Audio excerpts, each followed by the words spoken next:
So you've mastered all the technical sides of Salesforce, learned how to automate different processes, learned all the functionalities, and now you feel ready to get down to business. And then you're suddenly on the job, only to realize there's so much more than technical proficiency to it. Entire client communication, how to manage multiple projects simultaneously, how to communicate, how to actually design the solution. There's so much to it. And I remember when I was starting out as a Salesforce consultant, something that I was the most stressed about, something that came the most difficult to me, were the discovery calls with the clients. I used to feel so scared that I will make a bad first impression, that they will ask me something I have no idea how to answer. I will sound stupid, and everyone will find out I'm terrible consultant. And now it's actually one of my favorite parts of the day, and I'm always so excited when I get an invitation to a discovery call. And of course, something that helped me is couple of years of experience, but rather than this experience, what helped me in the very beginning were two tips, two mindset shifts, two approaches really, that I would like to share with you today that I hope will help you as well. But first, let me introduce myself. My name is Agata. Welcome to my channel. I'm so happy you're here. And I would like to share all of the tips about that I found helpful about how to make your early career suck less. I've spent my entire 20s in the so-called high pressure, fast-paced environments, corporate, startup, consulting agencies, and now I run my own business. And throughout this time, I've been trying to figure out what makes a fulfilling career and how can we make our day-to-day more enjoyable. So if that's something for you, welcome. Hit subscribe if you want to be notified about new videos. And while I specialize in Salesforce, most of the advice that I share can be easily applied to any other consulting job, any other product owner job, or agency role. So I hope you find something for yourself. Okay, now to the core of this video. So two tips, two approaches that helped me turn discovery calls from anxiety-inducing to actually really exciting, engaging conversations. So tip number one, I need to get this gestures game right. So tip number one is preparing right, is having the right preparation. And what I mean by this is that when I feel that I am prepared, I instantly feel more confident, right? Because I've already thought through some scenarios that might happen and I know how to approach them. So it's not like I'm going to freeze and be like, I don't know what to say. So I always do. So there are a couple of components to it. I always do my homework about the company. So what do they do? Check whether there has been any news regarding them. Like, for example, in case of startups, scale-ups, have they received any funding? So it always makes a good impression if you are at least tiny bit interested in it, in what they're doing. And also it helps you prepare.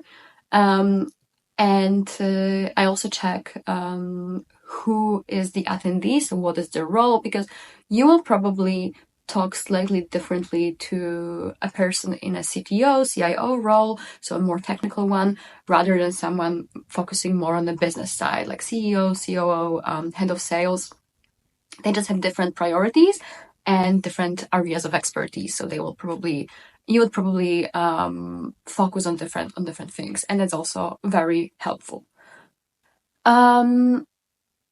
Of course, you know, you don't have to write a dissertation of what they're doing, right? Like, you don't have to Google who has been the CEO 20 years ago, but having this like basic understanding, knowing basic terms, that's definitely helpful. And again, you don't need to know every single thing. If something is unclear, ask.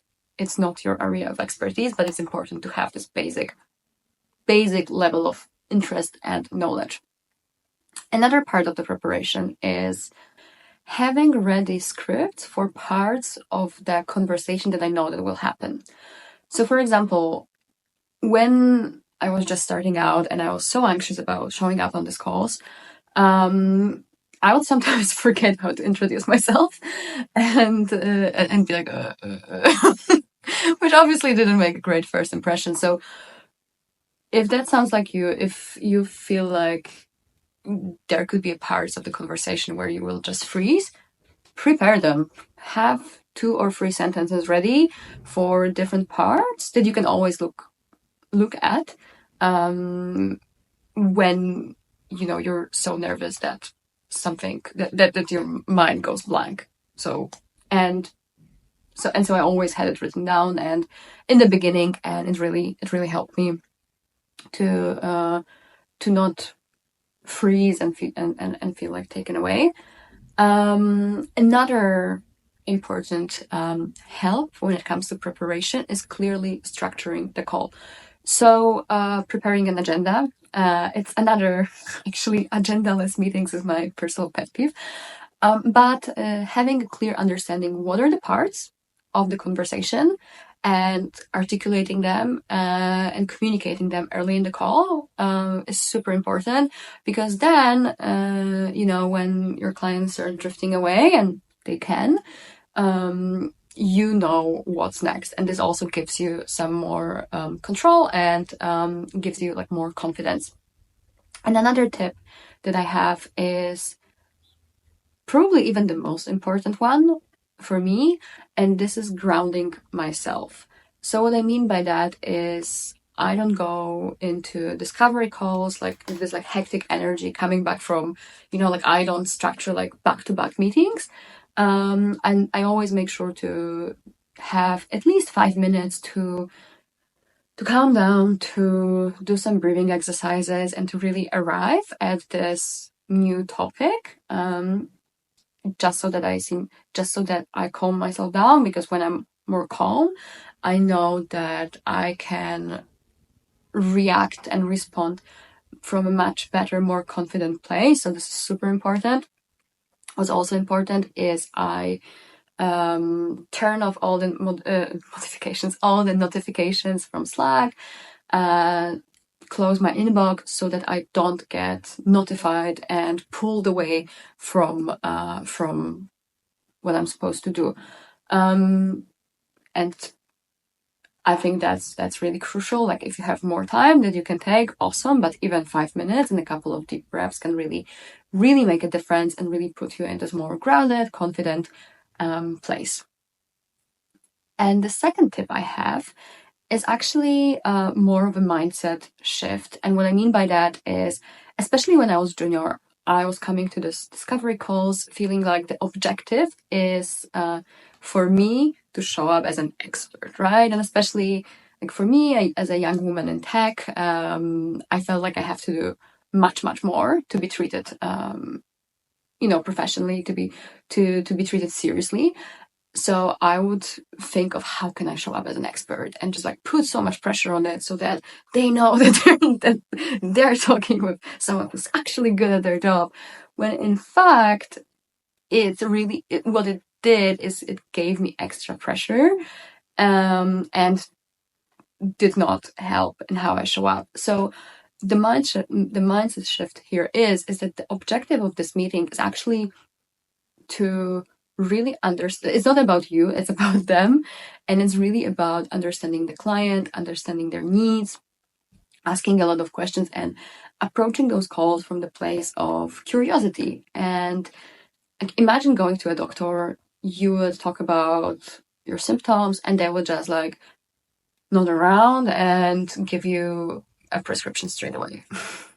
Like, do you think, would you consider them professional? Would you consider them like good experts? No, like they clearly were not listening to you and just pushed you something that they thought is the best. And it's similar here. Like the best thing you can do is put the pressure from this like, how can I show up the most professional, and actually listen. Ask a lot of questions, ask a lot of clarifying questions, rephrase what they're saying to really get to the gist of it. And this is actually something that will help you build a trust and actually have this impression of a professional consultant who actually knows what they're doing and knows how to help them.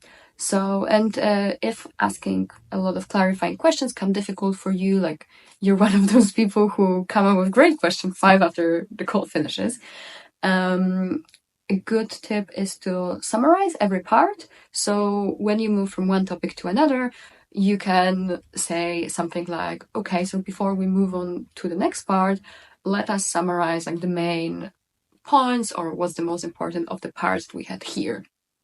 And this will help you understand if you've got everything right. It will be great basis for whoever will be doing the solution design later on, and also build this rapport that you were really listening and that you didn't just assume, but really try to understand if you're on the same page. So I think these are like the two most important things for now that I wanted to share with you.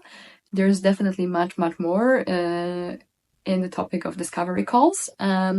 So I'll definitely come back to it. And if you have any tips that you yourself found helpful, please feel free to share, to comment, and I'd love to read from you. I'd love to hear from you, and see you next time.